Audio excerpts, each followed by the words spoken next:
Trump's 5 negotiation techniques. New York City, 1970s. A young Donald Trump in his 20s looked out at the decaying city. Why think small? Thinking is free, isn't it? 50 years later, he became the president of the world's most powerful nation, bringing everyone to his negotiating table. How did he become an alchemist who turned the impossible into the possible? Act 1. Think outrageously big. In 1976, the Commodore Hotel was on the brink of bankruptcy. Trump made a proposal to the city. I'll take over this hotel. On one condition, I won't pay a single penny in taxes for 40 years. The city official laughed in disbelief. That's insane. But Trump didn't back down. Taxes in 40 years or a permanent ruin. The choice is yours. In the end, New York City surrendered. 3 years later, the ruin was transformed into the jewel-like Grand Hyatt Hotel. This is the power of anchoring. Plant your flag on an outrageously high peak. Act 2. Turn everything into leverage. In 2019, Trump dropped a bombshell on Twitter. A 5% tariff on all goods from Mexico, until the illegal immigration stops. Trade and immigration. To him, there were no separate issues. Everything was a piece on a single chessboard. The Mexican economy faltered. 5 days later, a Mexican diplomat arrived at the White House. In his hand was a white flag.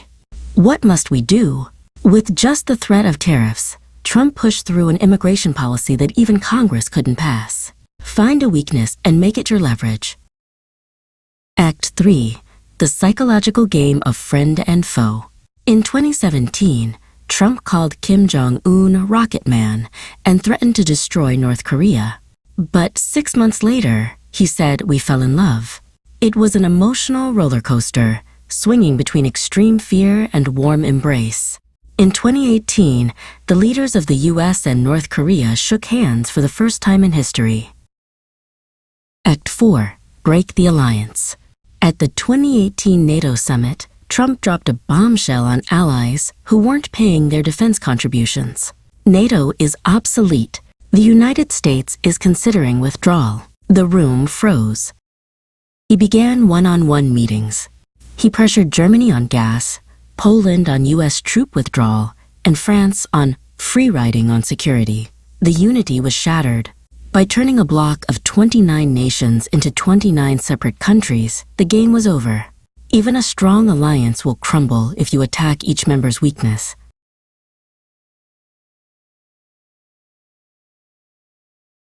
Act 5. Make everyone a winner. Trump called the 25-year-old NAFTA the worst deal ever. He offered a solution that gave each country a win to boast about at home. The US promoted that it had saved jobs, Canada its farmers, and Mexico its markets. Make everyone think they've won. Epilogue. Nothing is impossible. In 2025, Trump is once again the master of the White House. His negotiation philosophy is simple. The deal is an art. Those who break the rules make history. What is your impossible? Perhaps the real negotiation is the battle against your own self-imposed limits.